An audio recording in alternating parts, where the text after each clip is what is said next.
What's up guys, PokeChomp back here with another video, and in today's video I want to go over my complete collection and how I was able to double my money in less than a year in Pokemon.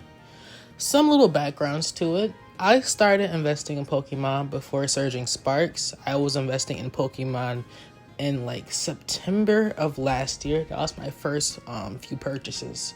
My first thing I ever bought was a Brilliant Stars PC ETB on eBay. Back then they were $49, and my second ever purchase was a 151 PC ETB a few days afterwards, and back then they were $150. Now, what was my overall thought process in buying those items?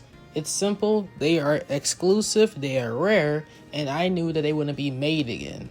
Even though I was starting out, I was able to get onto the PC ETB bandwave like fairly fast, and because of that I benefited extremely.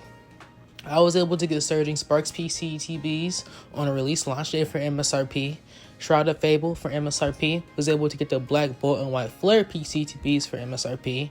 I have two Paldean Fates. I paid one for more recent market value of like $230, and I bought the first one originally at $160. I got into my Paldea Evolve PC ETB at $150. I got my Prismatic PCTB for like $60-$70. I got my two Journey Togethers. I did overspend. I bought a little too early. I should have waited a little longer for the market to go down. So I'm in there for about like $160 to $150 a piece. So down, but I know long term it won't matter. They're not making it anymore, so I'll be fine.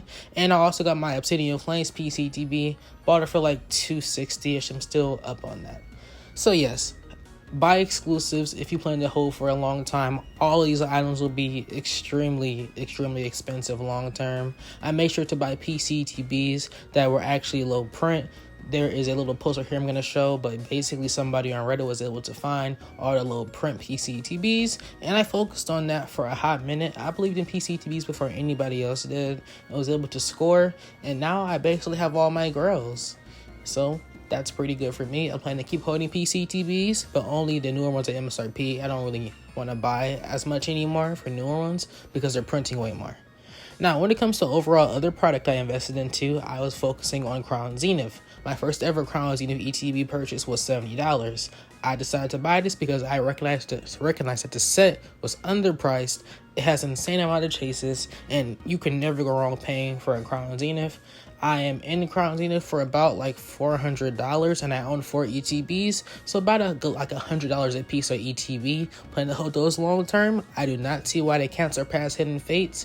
Crown Zenith is way better than Hidden Fates, one of the best sets of all time, and it's going to perform like one of the best sets of all time. I actually don't really have that much Evolving Skies, only one ETB. I did buy this last year when they were $170, and I don't really have more. I should have bought more. I'm going to pick up more Evolving Skies ETBs over the course of time, but they are starting to get a little bit pricey. One thing I did miss out on somewhat. I also was able to get some more Pokemon Center based product. I was able to get booster bundles for 151 and Prismatic when they restocked those. I took advantage of Fusion Strike being on there when nobody wanted it still. I was able to get my hands on a stadium and a building battle. I was also able to get a Brilliant Stars building battle stadium.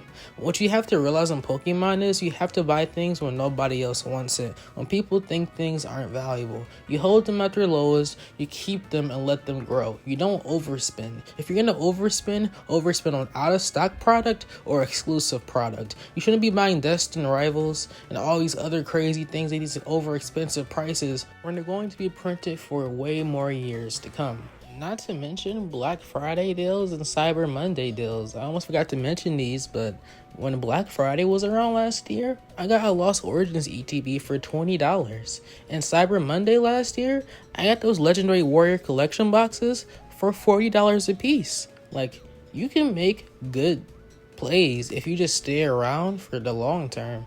And I also managed to pick up my Surging Sparks booster box back at the beginning of the market at like $120.